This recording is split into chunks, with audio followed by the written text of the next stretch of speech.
Hello, അമ്മ മനസ്സിൻ്റെ പുതിയൊരു എപ്പിസോഡിലേക്ക് എല്ലാവർക്കും സ്വാഗതം. ചാനൽ ആദ്യമായിട്ട് കാണുന്നവരാണെങ്കിൽ ഒന്ന് സബ്സ്ക്രൈബ് ചെയ്തിട്ട് ലൈക്ക് ചെയ്യണേ. അപ്പോൾ ചന്ദ്രിക വല്ലാത്ത സങ്കടത്തോടു കൂടിയാണ് ഇരിക്കുന്നത്. അപ്പോൾ കരഞ്ഞുകൊണ്ട് അങ്ങോട്ടേക്ക് കർപ്പകം വന്നിട്ടുണ്ടായിരുന്നു. കർപ്പകം വന്നതൊന്നും ചന്ദ്രിക അറിഞ്ഞിട്ട് പോലുമില്ല. അവൾക്ക് ആകെ സങ്കടത്തിലാണുള്ളത്. കർപ്പകം വന്ന് കരഞ്ഞുകൊണ്ട് ചന്ദ്രികയോട് പറയാണ്, ചന്ദ്രിക, ഞാൻ കഷ്ടപ്പെടുന്നത് കണ്ടിട്ടാണ് നീ എനിക്കൊരു ജോലി വാങ്ങി തന്നത്. പക്ഷേ ഇന്ന് ഞാൻ കാരണം നീ പോലും അപമാനിക്കപ്പെടേണ്ടി വന്നു ചന്ദ്രിക. കരഞ്ഞുകൊണ്ടാണ് കർപ്പകം പറയുന്നത്. ചന്ദ്രിക വിഷമത്തോടെ എഴുന്നേറ്റിട്ട് കർപ്പകത്തിനോട് പറയുന്നുണ്ട്, സംഭവിച്ച തെറ്റിന് നീ എന്ത് ചെയ്യാനാ കർപ്പകം? ഞാൻ സത്യം എന്താണെന്ന് അറിയാതെ ഇതിൻ്റെ പിന്നിൽ നിന്ന് മാറില്ല. ചന്ദ്രിക വാശിയോടെ പറയാണ്. അപ്പോൾ കർപ്പകം പറയുന്നുണ്ട്, മതി ചന്ദ്രിക, എനിക്ക് വേണ്ടി നീ ചെയ്തതൊക്കെ മതി. ഇനി അവരുടെ അടുത്ത് നീതി ചോദിച്ച് നീ പോവണ്ട. കാരണം പൈസക്കാർക്ക് മാത്രമേ എപ്പോഴും നീതി ഉണ്ടാവുള്ളൂ. പാവപ്പെട്ടവർക്ക് ഒരിക്കലും നീതി കിട്ടില്ല. അതുപോലെ തന്നെയാണ് എൻ്റെ കാര്യവും. അതുകൊണ്ട് എനിക്ക് വേണ്ടി ഇനി നീ അവിടെ പോയിട്ട് നാണം കെടണ്ട. ഞാൻ ആ സ്വർണ്ണം എടുത്തിട്ടില്ലെന്ന് ദൈവത്തിനറിയാം. പക്ഷേ ഞാൻ ആ സ്വർണ്ണം എടുത്തതെന്നാണ് അവരെല്ലാവരും പറയുന്നത്. എന്നെ പോലീസിന് പിടിച്ചു കൊടുക്കുകയാണെങ്കിൽ കൊടുക്കട്ടെ എന്ന് പറഞ്ഞിട്ട് അവർ കരയാണ്. എന്നെപ്പറ്റി ആലോചിച്ച് നീ ഇനി വിഷമിക്കേണ്ട ചന്ദ്രിക. എൻ്റെ തലയിൽ എന്താണോ എഴുതിയിരിക്കുന്നത് അത് നടക്കട്ടെ. അപ്പോൾ ചന്ദ്രിക തിരിച്ചു പറയുന്നുണ്ട്, ഒരു തെറ്റും ചെയ്യാതെ നീ എന്തിന് ശിക്ഷ അനുഭവിക്കണം? അപ്പോൾ കർപ്പകം പറയാണ്, നമ്മൾ പറയുന്നതൊന്നും അവർ കേൾക്കുക പോലും ഇല്ല ചന്ദ്രിക. വാസു സാറ്, ഞാൻ ആ സ്വർണ്ണം എടുത്തത് കണ്ണുകൊണ്ട് കണ്ടതുപോലെയാണ് സംസാരിക്കുന്നത്. അങ്ങനെയുള്ള ഒരാൾ എന്നെ വെറുതെ വിടുന്നു നിനക്ക് തോന്നുന്നുണ്ടോ? അപ്പോഴും ആത്മവിശ്വാസത്തോടെയാണ് ചന്ദ്രിക പറയുന്നത്, നീ ആ ചെയിൻ എടുത്തിട്ടില്ല എന്ന് ഞാൻ ഉറച്ചു വിശ്വസിക്കുന്നുണ്ട്. മറ്റുള്ളവരുടെ മുതൽ ആഗ്രഹിക്കുന്നൊരു വ്യക്തിയല്ല നീയെന്നും എനിക്ക് നന്നായിട്ടറിയാം. സത്യത്തെ ഒരുപാട് നാൾ മറച്ചു വെക്കാനൊന്നും സാധിക്കില്ല കർപ്പകം. എന്തായാലും എത്രയും പെട്ടെന്ന് അത് പുറത്തു വരിക തന്നെ ചെയ്യും. നീ വിഷമിക്കാതെ പോ. അപ്പോൾ കർപ്പകം കരഞ്ഞുകൊണ്ട് പറയാണ്, എന്തായാലും നീ എന്നെ അവിശ്വസിച്ചില്ലല്ലോ ചന്ദ്രിക, അത് മതി എനിക്ക്.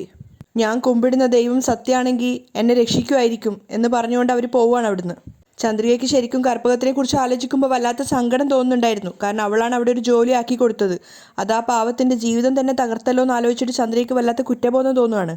ചന്ദ്രിക നേരെ പോയത് ക്ഷേത്രത്തിലേക്കായിരുന്നു. ആരുടെ പേരിൽ അർച്ചന എന്ന് പൂജാരി ചോദിക്കുന്ന സമയത്ത് മലറിൻ്റെ പേരാണെന്ന് പറഞ്ഞു കൊടുക്കുന്നത്. കണ്ണുകളടച്ച് അവൾ പ്രാർത്ഥിക്കുമ്പോഴേക്കും അർച്ചന നടത്തിയ പ്രസാദമായിട്ട് പൂജാരി വന്നിട്ടുണ്ടായിരുന്നു. അത് ചന്ദ്രിക വാങ്ങിക്കുകയാണ്. ചന്ദ്രിക ക്ഷേത്രത്തിൽ നിന്നും പുറത്തിറങ്ങാൻ നോക്കുമ്പോഴേക്കും സിദ്ധു അങ്ങോട്ടേക്ക് വന്നിട്ടുണ്ടായിരുന്നു. സിദ്ധുവിൻ്റെ മുഖത്ത് നല്ല ദേഷ്യം ഉണ്ടായിരുന്നു. അവൻ ചന്ദ്രികയോട് ചോദിക്കുന്നുണ്ട്, എന്തിനാ ചന്ദ്രിക നീ ഇങ്ങനെ ചെയ്തത്? സാധാരണ നീ എന്ത് ചെയ്യുകയാണെങ്കിലും എന്നോട് ചോദിച്ചിട്ടല്ലേ ചെയ്യാറുള്ളൂ. ചന്ദ്രിക ആകെ വല്ലായ്മയോടെയാണ് നിൽക്കുന്നത്. സിദ്ധു അത്രയും ദേഷ്യപ്പെട്ടിട്ട് അവൾ കണ്ടിട്ടുണ്ടായിരുന്നില്ല. അപ്പോൾ സിദ്ധു ദേഷ്യത്തോടെ തന്നെയാണ് ചന്ദ്രികയോട് പറയുന്നത്, ഇന്നലെ ആ ജ്യോതിയെ കൂട്ടിക്കൊണ്ട് വന്നിട്ട് എന്തിനാണ് അവൾക്കും എൻ്റെ അച്ഛനും തമ്മിൽ മോശമായൊരു ബന്ധമുണ്ടെന്ന് പറഞ്ഞത്? അപ്പോൾ ചന്ദ്രിക സിദ്ധുവിനോട് പറയുന്നുണ്ട്, സർ, ഞാൻ അങ്ങനെ പറഞ്ഞതിന് നിങ്ങളുടെ അച്ഛൻ തന്നെയാണ് കാരണം.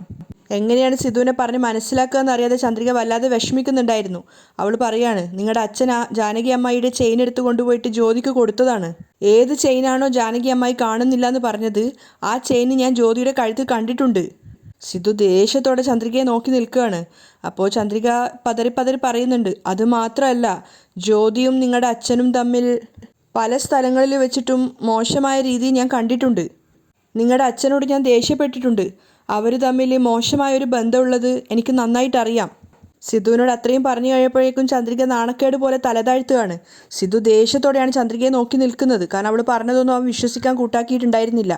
അപ്പോൾ ചന്ദ്രിക പറയുന്നുണ്ട്, ജാനകി അമ്മായിയുടെ ചെയിന് നിങ്ങളുടെ അച്ഛൻ എടുത്ത് കൊണ്ടുപോയിട്ട് ജ്യോതിക്ക് കൊടുത്തത് കൂടാതെ ആ ഒരു തെറ്റ് കർപ്പകത്തിൻ്റെ മേലിട്ട് അവളെ പോലീസിന് പിടിച്ചു കൊടുക്കുന്നുവരെ നിങ്ങളുടെ അച്ഛൻ പറഞ്ഞു. അതുകൊണ്ടാണ് ഞാൻ ആ ഒരു കുറ്റബോധം താങ്ങാനാവാതെ ജ്യോതിയെ കൂട്ടിക്കൊണ്ടുവന്ന് നിങ്ങളുടെ അമ്മയുടെ മുന്നിൽ സത്യങ്ങളൊക്കെ വിളിച്ചു പറയാമെന്ന് തീരുമാനിച്ചത്. ചന്ദ്രിക പറയുന്നതൊക്കെ ക്ഷമയോടെ കേട്ടു നിന്നെങ്കിലും ദേഷ്യത്തോടെയാണ് സിദ്ധു പ്രതികരിക്കുന്നത്. ദയവ് ചെയ്ത് നീ ഒന്ന് വായി പൂട്ടുവോ?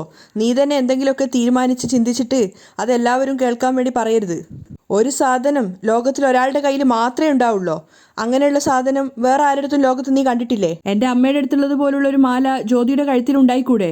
അത് നീയായിട്ട് തെറ്റിദ്ധരിച്ചിട്ട് എൻ്റെ അച്ഛനും ജ്യോതിയും തമ്മിൽ മോശമായ ബന്ധമുണ്ടെന്ന് എൻ്റെ അമ്മയുടെ അടുത്ത് വന്നിട്ട് പറയാൻ പാടുണ്ടോ? നിന്നെക്കുറിച്ച് ആലോചിക്കുമ്പോൾ എനിക്ക് വല്ലാത്ത നാണക്കേട് തോന്നുന്നു. സിദ്ധു പറയാണ്. അപ്പോൾ ചന്ദ്രിക സങ്കടത്തോടെ പറയുന്നുണ്ട്, സർ, ഞാൻ എന്തിനാ സർ നിങ്ങളുടെ അമ്മയുടെ അടുത്ത് വന്നിട്ട് നിങ്ങളുടെ അച്ഛനെ കൊണ്ട് മോശമായിട്ടൊരു കാര്യം പറയുന്നത്? ഞാൻ പറഞ്ഞത് 100-ൽ 101% സത്യമാണ്. അപ്പോൾ സിദ്ധു ദേഷ്യത്തോടെ കൈ ഉയർത്തിക്കൊണ്ട് പറയുന്നുണ്ട്, മതി, സംസാരിക്കാതിരിക്കുക ചന്ദ്രിക. ദയവ് ചെയ്ത് നീ ഒന്നും മിണ്ടരുത്. ഒരാണും ഒരു പെണ്ണും തമ്മിൽ സംസാരിച്ചാൽ അത് അപ്പം തന്നെ തെറ്റായി മാറുമോ? അങ്ങനെയാണോ നീ കരുതുന്നത്? അമ്മ തന്നെ ഇന്നലെ നിന്നോട് പറഞ്ഞില്ലേ, ജ്യോതിയെയും അവളുടെ ഏട്ടനെയും നിന്നേക്കാളും മുന്നേ അവർക്ക് നന്നായിട്ട് അറിയാമെന്ന്. അച്ഛനും ജ്യോതിയും ഫ്രണ്ട്ലി ആയിട്ട് ഇടപഴകുന്നത് അമ്മയ്ക്ക് വരെ അറിയാം. നീ എന്തൊക്കെയോ മനസ്സിൽ കരുതി കൂട്ടിയിട്ട് ഇപ്പോൾ ഒരാവശ്യമില്ലാതെ വീണ്ടും വീണ്ടും പ്രശ്നം ഉണ്ടാക്കിക്കൊണ്ടിരിക്കുകയാണ്. അല്ലെങ്കിലേ അച്ഛനും അമ്മയ്ക്കും നിന്നെ ഇഷ്ടമല്ല. ഇനി ഇന്നലെ ഇതുകൂടി ചെയ്തതോടുകൂടി നിന്നോടുള്ള ദേഷ്യം അവർക്ക് ഒന്നുകൂടെ കൂടിയിട്ടേ ഉണ്ടാവുള്ളൂ.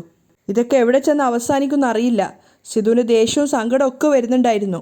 അപ്പോൾ ചന്ദ്രിക സങ്കടത്തോടെ പറയാണ്, സർ, ഒരു തെറ്റും ചെയ്യാതെ കർപ്പകത്തിൻ്റെ മേൽ നിങ്ങളുടെ അച്ഛൻ കുറ്റം ചാർത്തിയത് കൊണ്ടാണ് എനിക്കിതൊക്കെ ചെയ്യേണ്ടി വന്നത്. അപ്പോഴും സിധു ദേഷ്യത്തോടെ തന്നെയാണ് പറയുന്നത്, ഒന്ന് മിണ്ടാതെ നിൽക്ക് ചന്ദ്രിക. നീ ആ ഒരു വേലക്കാരിയെന്ന് വിശ്വസിക്കുന്നത് അത്ര പോലും എൻ്റെ അച്ഛനെ വിശ്വസിക്കുന്നില്ലേ? എൻ്റെ അച്ഛനെ പറ്റി എനിക്ക് നന്നായിട്ടറിയാം. ഇങ്ങനെയുള്ള കാര്യങ്ങളിലൊക്കെ അദ്ദേഹം സ്ട്രെയിറ്റ് ഫോർവേഡാണ്. എൻ്റെ അമ്മയുടെ അടുത്ത് അദ്ദേഹം എത്രത്തോളം സത്യസന്ധമായിട്ടാണ് ജീവിക്കുന്നതെന്ന് എനിക്ക് നന്നായിട്ടറിയാം. എൻ്റെ അമ്മയല്ലാതെ മറ്റൊരു പെണ്ണിനെ പോലും അദ്ദേഹം മോശം കണ്ണുകൊണ്ട് കണ്ടിട്ടില്ല. ചന്ദ്രികയ്ക്ക് വല്ലാത്ത സങ്കടം തോന്നുകയാണ്. എങ്ങനെയാണ് സിദ്ധുവിനെ ഇത് പറഞ്ഞൊന്ന് മനസ്സിലാക്കുക എന്ന് പോലും അവൾക്ക് അറിയില്ലായിരുന്നു. അപ്പോൾ സിദ്ധു പറയുന്നുണ്ട്, അങ്ങനെയുള്ള എൻ്റെ അച്ഛന് മേൽ ഇത്തരത്തിലുള്ളൊരു കുറ്റം ആരോപിക്കുന്ന സമയത്ത് സത്യം പറഞ്ഞാൽ എനിക്ക് തന്നെ ഒരു സംശയം തോന്നുന്നുണ്ട്. എന്ത് കാര്യം കൊണ്ടാണ് സിദ്ധു സംശയിക്കുന്നതെന്ന് ചന്ദ്രികയ്ക്ക് മനസ്സിലായിട്ടില്ല. അപ്പോഴാണ് സിദ്ധു പറയുന്നത്, എൻ്റെ അച്ഛൻ നിൻ്റെ അച്ഛനെ അപമാനിച്ചത് കാരണം ജ്യോതിയെ കൂട്ടിക്കൊണ്ടുവന്ന് എൻ്റെ അച്ഛനെ മോശക്കാരനാക്കാനാണല്ലേ നീ ശ്രമിക്കുന്നത്? സിദ്ധുവിൻ്റെ മനസ്സിൽ അങ്ങനെ ഒരു സംശയമെന്ന് കേട്ടതും ചന്ദ്രികയ്ക്ക് തന്നെ സങ്കടം തോന്നുകയാണ്. അവൾ പറയുന്നുണ്ട്, അയ്യോ സാർ, ഞാൻ എന്തിനാ സാർ നിങ്ങളുടെ അച്ഛനെ അങ്ങനെ മോശമായിട്ട് തെറ്റിദ്ധരിപ്പിക്കുന്നത്? എനിക്ക് അങ്ങനെയുള്ള ചിന്തയൊന്നും ഇല്ല. നിങ്ങളുടെ അച്ഛൻ ജാനകി അമ്മായിക്ക് ദ്രോഹം ചെയ്യുകയാണ്. പക്ഷേ സിദ്ധുവിന് ചന്ദ്രികയുടെ സംസാരം കേൾക്കുമ്പോൾ ദേഷ്യമാണ് വരുന്നത്. കാരണം അവൻ അവൻ്റെ അച്ഛനെക്കുറിച്ച് അങ്ങനെ ചിന്തിക്കാൻ പോലും ആഗ്രഹം ഉണ്ടായിരുന്നില്ല. അപ്പോൾ ചന്ദ്രിക വീണ്ടും ആണയിട്ട് പറയാണ്, നിങ്ങളുടെ അച്ഛൻ നിങ്ങളുടെ അമ്മയ്ക്ക് ദ്രോഹം ചെയ്യുകയാണ്. പക്ഷേ സത്യമായിട്ട് പറയുകയാണെങ്കിൽ വാസുമാമൻ സത്യസന്ധമായിട്ടല്ല ജാനകി അമ്മായിയുടെ അടുത്ത് നിൽക്കുന്നത്. അവരുടെ ആ ഒരു മുഖംമൂടി അവർക്ക് മുന്നിൽ, ജാനകി അമ്മായിക്ക് മുന്നിൽ അഴിക്കാൻ വേണ്ടിയിട്ടാണ് ഞാൻ ഇന്നലെ ജ്യോതിയെ കൂട്ടിക്കൊണ്ട് വന്നത്. അവസാനം ദേഷ്യത്തോടെ സിദ്ധു കൈകൂപ്പിക്കൊണ്ട് പറയുന്നുണ്ട്, മതി മതി, നിർത്ത്. നിന്റെ ഒരു സ്നേഹവും ആവശ്യവും ഞങ്ങൾക്ക് ആവശ്യമില്ല. എൻ്റെ അച്ഛൻ എങ്ങനെയുള്ള വ്യക്തിയാണെന്ന് എനിക്ക് നന്നായിട്ടറിയാം. ദയവ് ചെയ്ത് അദ്ദേഹത്തെ പറ്റിയുള്ള നിന്റെ ഈ ധാരണ നീ മാറ്റിവെച്ചോ. ഇനി അങ്ങോട്ട് ഞങ്ങളുടെ കുടുംബകാര്യത്തിൽ നീ തലയിടരുത് ചന്ദ്രിക, അത് മാത്രമേ എനിക്ക് പറയാനുള്ളൂ എന്ന് പറഞ്ഞിട്ട് ദേഷ്യത്തോടെ സിദ്ധു അവിടുന്ന് പോവുകയാണ്. ഇത്രയും വിവരിച്ചു കൊടുത്തിട്ടും സിദ്ധു തന്നെ മനസ്സിലാക്കുന്നില്ലല്ലോ എന്ന് ആലോചിച്ചപ്പോൾ ചന്ദ്രികയ്ക്ക് വല്ലാത്ത സങ്കടം തോന്നിയിട്ടുണ്ടായിരുന്നു. വീട്ടിലെത്തിയെങ്കിലും ചന്ദ്രികയ്ക്ക് ഒന്നും മനസ്സിലാവുന്നുണ്ടായിരുന്നില്ല. അപ്പോഴേക്കും മഹേന്ദ്രൻ ലക്ഷ്മി ഉണ്ടായിരുന്നു അവിടെ കൂടെ. അപ്പോൾ ചന്ദ്രികയുടെ ആ ഒരു വിഷമം കാണുന്ന സമയത്ത് മഹേന്ദ്രൻ പറയുന്നുണ്ട്, ചന്ദ്രിക, നീ പറഞ്ഞതൊക്കെ സത്യമാണെങ്കിലും തെളിവില്ലാതെ ആരാ മോളെ വിശ്വസിക്കുക? അച്ഛൻ പറയുന്നത് ശരിയാണെന്ന് ചന്ദ്രികയ്ക്കും തോന്നുന്നുണ്ടായിരുന്നു. മാത്രമല്ല മഹേന്ദ്രൻ പറയുന്നുണ്ട്, നീ ജ്യോതിയെ തെളിവ് സഹിതം ജാനകിക്ക് മുന്നിൽ കൊണ്ടുവന്ന് നിർത്ത്. അങ്ങനെ ചെയ്താൽ മാത്രമേ വാസുവിൻ്റെ കള്ളത്തരം എല്ലാവർക്കും മനസ്സിലാവുള്ളൂ. ഇതിപ്പോൾ ഒരു തെളിവുമില്ലാതെ നീ പറയുന്നത് കള്ളാണെന്ന് എല്ലാവരും വിശ്വസിക്കുള്ളൂ. അത് കേട്ട സമയത്ത് ചന്ദ്രിക മഹേന്ദ്രനോട് പറയുന്നുണ്ട്, അച്ഛാ, ജാനകി അമ്മായി എന്നെ വിശ്വസിക്കാത്തത് കൂടി എനിക്ക് വലിയ വിഷമമില്ല. പക്ഷേ സിദ്ധു സാറ് പോലും ഞാൻ പറയുന്നത് വിശ്വസിക്കുന്നില്ല. ഞാൻ പറയുന്നതൊക്കെ കള്ളാണെന്നാണ് അദ്ദേഹം വിശ്വസിക്കുന്നത്. അപ്പോൾ മഹേന്ദ്രനും ലക്ഷ്മിയും പരസ്പരം മുഖത്തോട് മുഖം നോക്കുകയാണ്. മഹേന്ദ്രൻ ചോദിക്കുന്നുണ്ട്, അങ്ങനെയാണോ? അതെ അച്ഛാ, വാസു സാറ് അച്ഛനെ അപമാനിച്ചത് കൊണ്ട് അദ്ദേഹത്തിനോട് പ്രതികാരം ചെയ്യാൻ വേണ്ടിയിട്ട് ഞാൻ വെറുതെ അദ്ദേഹത്തെ അപമാനിക്കുകയാണെന്നാണ് സിദ്ധു സാർ വരെ പറയുന്നത്. വാസു സാറിൻ്റെ മേലുള്ള എൻ്റെ ദേഷ്യം കൊണ്ട് ഞാൻ വെറുതെ ഇല്ലാത്ത കഥകൾ അദ്ദേഹത്തിൻ്റെ പേരിൽ പറഞ്ഞുണ്ടാക്കുകയാണെന്നാണ് സിദ്ധു സാർ പറയുന്നത്. അപ്പോൾ മഹേന്ദ്രൻ ചന്ദ്രികയോട് പറയുന്നുണ്ട്, എന്തൊക്കെ കുറ്റങ്ങളും കുറവുകളുണ്ടെങ്കിലും വാസു ആണല്ലോ സിദ്ധാർത്ഥിൻ്റെ അച്ഛൻ. അവൻ്റെ അച്ഛൻ മോശക്കാരനായ ഒരു വ്യക്തിയാണെന്ന് പറഞ്ഞാൽ ഏത് മക്കളാണ് അത് അംഗീകരിക്കുക? നീ തന്നെ പറ. അത് ശരിയാണെന്ന് ചന്ദ്രികയ്ക്കും തോന്നുന്നുണ്ടായിരുന്നു. അപ്പോൾ മഹേന്ദ്രൻ പറയുന്നുണ്ട്, സിദ്ധാർത്ഥും ആ ഒരു അവസ്ഥയിലായിരിക്കും മോളെ. തെളിവില്ലാതെ ആരും തന്നെ വിശ്വസിക്കില്ല. ഒരു നാൾ എല്ലാവരും ഈ സത്യമൊക്കെ മനസ്സിലാക്കും. പക്ഷെ അപ്പോൾ ലക്ഷ്മി പറയുന്നുണ്ട്, പക്ഷേ ഏട്ടാ, എനിക്കെന്തോ വാസുവും ജ്യോതിയും തമ്മിൽ ഇടപഴകുന്നത് ചന്ദ്രിക തെറ്റിദ്ധരിച്ചതാണോ എന്നൊരു സംശയം. അപ്പോൾ ചന്ദ്രിക പറയുന്നുണ്ട്, അമ്മ, എന്താ അമ്മ ഇങ്ങനെ പറയുന്നത്? ശരിയായിട്ട് മനസ്സിലാക്കാതെ വെറുതെ ഒരു തെറ്റിദ്ധാരണയുടെ പേരിൽ ഞാൻ അങ്ങനെ പറയുന്ന അമ്മയ്ക്ക് തോന്നുന്നുണ്ടോ? എന്താണ് ചന്ദ്രികയോട് പറയേണ്ടതെന്ന് അറിയാതെ ലക്ഷ്മിയും മഹേന്ദ്രനും അവളെ തന്നെ നോക്കി നിൽക്കുകയാണ്. അപ്പോൾ ചന്ദ്രിക പറയുന്നുണ്ട്, സത്യമായിട്ടും ജ്യോതിക്കും വാസുമാമനും മോശമായിട്ടുള്ളൊരു ബന്ധമുണ്ടമ്മ. ഒരു പ്രാവശ്യമല്ല, ഒരുപാട് പ്രാവശ്യം അവർ രണ്ടുപേരും മോശമായ സാഹചര്യത്തിൽ ഞാൻ കണ്ടിട്ടുണ്ട്. അത്രയും ഉറപ്പോടെ ചന്ദ്രിക പറയുന്നത് കേട്ടതും ലക്ഷ്മിയും മഹേന്ദ്രനും മുഖത്തോട് മുഖം നോക്കുകയാണ്. അപ്പോൾ ചന്ദ്രിക പറയുന്നുണ്ട്, വാസുമാമൻ അത്രയും മോശമായ ഒരു അവസ്ഥയിലാണ് ജ്യോതിയുടെ കൂടെ ഞാൻ കണ്ടിട്ടുള്ളത്. ഞാൻ ഒരുപാട് പ്രാവശ്യം അദ്ദേഹത്തെ വഴക്ക് പറഞ്ഞിട്ടുണ്ട്. പക്ഷെ അതിലൊന്നും അദ്ദേഹം ഭയക്കുന്നു പോലും ഇല്ല. അപ്പോൾ മഹേന്ദ്രൻ ലക്ഷ്മിയോട് പറയുകയാണ്, ലക്ഷ്മി, നിനക്ക് ചന്ദ്രികയെക്കുറിച്ച് അറിയില്ലേ? അത്രയ്ക്ക് ഉറപ്പില്ലാതെ ചന്ദ്രിക ഇങ്ങനെ ഒരു കാര്യം പറയില്ല. ചന്ദ്രിക പറയുന്നത് 100% സത്യമായ കാര്യമാണ്. വാസുദേവൻ ജ്യോതിയുമായിട്ട് റിലേഷൻഷിപ്പിൽ തന്നെയാണ് ഉണ്ടാവുക. അത് ഞാനും വിശ്വസിക്കുന്നുണ്ട്. അപ്പോൾ ലക്ഷ്മി മഹേന്ദ്രനോട് പറയാണ്, വാസു ഇങ്ങനെയുള്ളൊരു വ്യക്തിയായിരിക്കുമെന്ന് ഞാൻ കുറച്ചുപോലും ചിന്തിച്ചിട്ടില്ലേട്ടാ. അപ്പോൾ മഹേന്ദ്രൻ പറയുന്നുണ്ട്, വാസുദേവൻ്റെ യഥാർത്ഥ മുഖം ഇപ്പോഴാണ് കുറച്ചു കുറച്ചായിട്ട് അഴിഞ്ഞു വീഴുന്നത്. അന്ന് കമ്പനിയിൽ നിന്നും പണം മോഷ്ടിച്ചു, ഇപ്പോഴാണെങ്കിൽ ഭാര്യയെ ചതിച്ചുകൊണ്ട് വേറൊരുത്തിയായിട്ട് റിലേഷൻ നടത്തിക്കൊണ്ട് പോവാണ്. അത് ചന്ദ്രിക കണ്ടുപിടിച്ചു. ഇനിയും എന്തൊക്കെ അവൻ ചെയ്തു കൂട്ടിയിട്ടുണ്ടെന്ന് ദൈവത്തിന് മാത്രമേ അറിയുള്ളൂ. മഹേന്ദ്രൻ പറയുന്നത് കേട്ടതിന് ശേഷം ചന്ദ്രിക പറയുന്നുണ്ട്, ഞാനിത് വെറുതെ വിടാൻ പോകുന്നില്ല അച്ഛാ. വാസുമാമനും ജ്യോതിക്കും മോശമായൊരു ബന്ധമുണ്ടെന്ന് എത്രയും പെട്ടെന്ന് തെളിവോടെ കാണിച്ച് ജാനകി അമ്മായിക്ക് മുന്നിൽ രണ്ടുപേരെയും നിർത്താൻ പോവുകയാണ് ഞാൻ. അത് കേട്ടപ്പോൾ ചെറിയൊരു ഭയത്തോടെയാണ് മഹേന്ദ്രൻ പറയുന്നത്, മോളെ കുറച്ചുകൂടി ക്ഷമയോടെ നിൽക്കണം. ആ വാസുദേവൻ എന്ന് വെച്ച് കഴിഞ്ഞാൽ എന്തും ചെയ്യാൻ മടിക്കാത്തൊരുത്തനാണ്. നീ സത്യം കണ്ടുപിടിക്കുന്നുള്ള ഭയത്തിൽ അവനൊരു പക്ഷെ നിന്നെ എന്ത് വേണേലും ചെയ്യാം.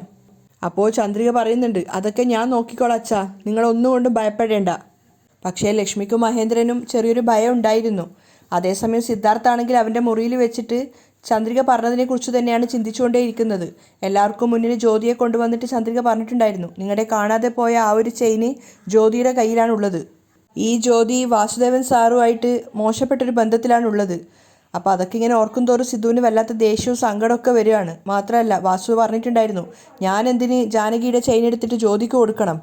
സിദ്ധുവിന് അപ്പോഴും ഒരു ചെറിയ കൺഫ്യൂഷൻ വരികയാണ്. അവൻ ചിന്തിക്കുന്നുണ്ട്, ചന്ദ്രിക ഇത്രയ്ക്ക് ഉറപ്പിച്ച് പറയണമെങ്കിൽ അതിലെന്തോ ഒരു കാര്യം ഉണ്ടാവുമല്ലോ. പക്ഷേ അമ്മയ്ക്ക് ജ്യോതിയെ അവളുടെ ഏട്ടനെയും നന്നായിട്ട് അറിയാവുന്നതാണ്.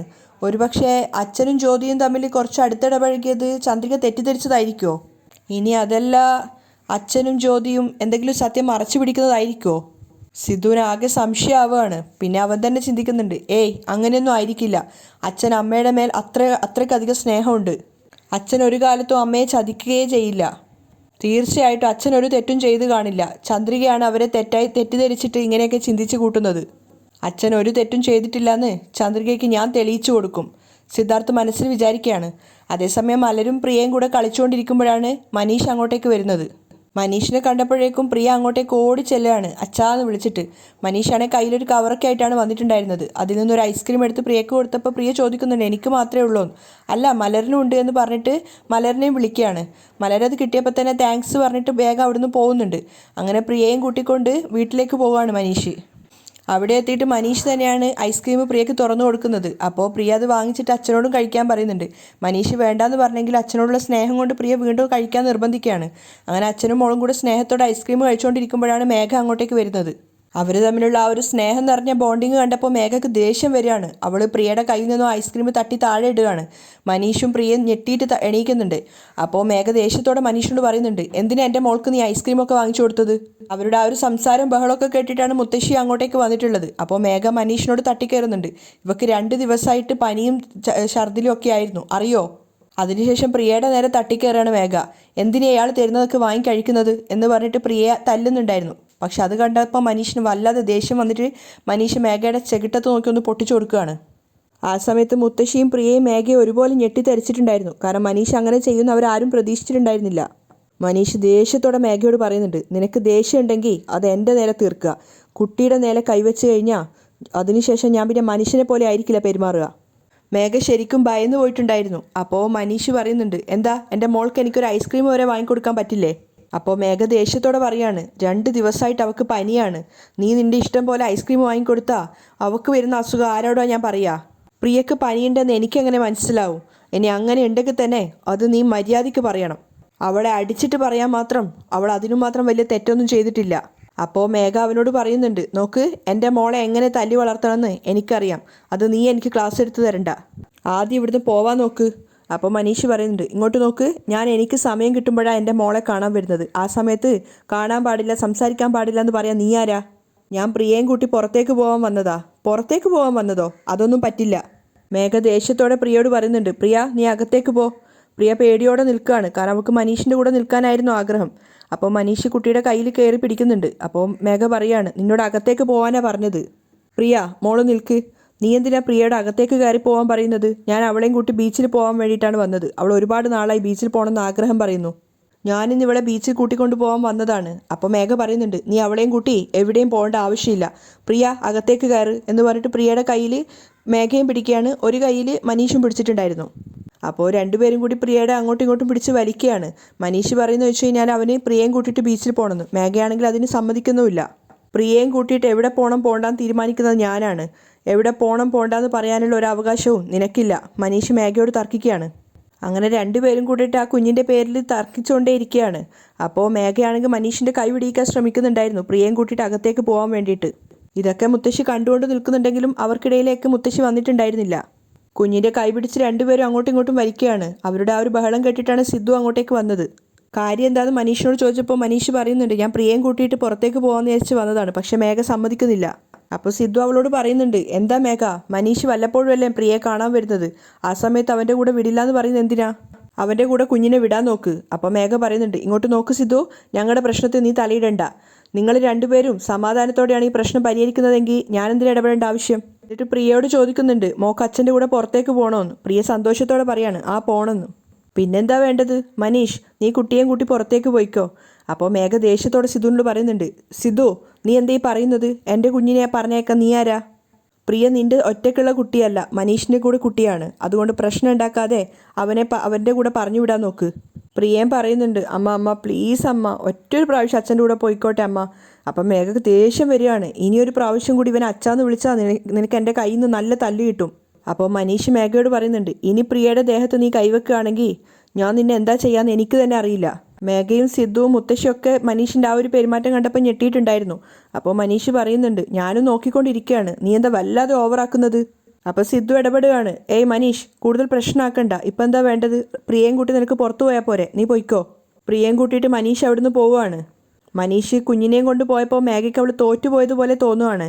അവളുടെ കണ്ണൊക്കെ നിറഞ്ഞിട്ടുണ്ടായിരുന്നു. അവിടെയാണ് ഇന്നത്തെ എപ്പിസോഡ് വൈൻഡപ്പ് ചെയ്യുന്നത്.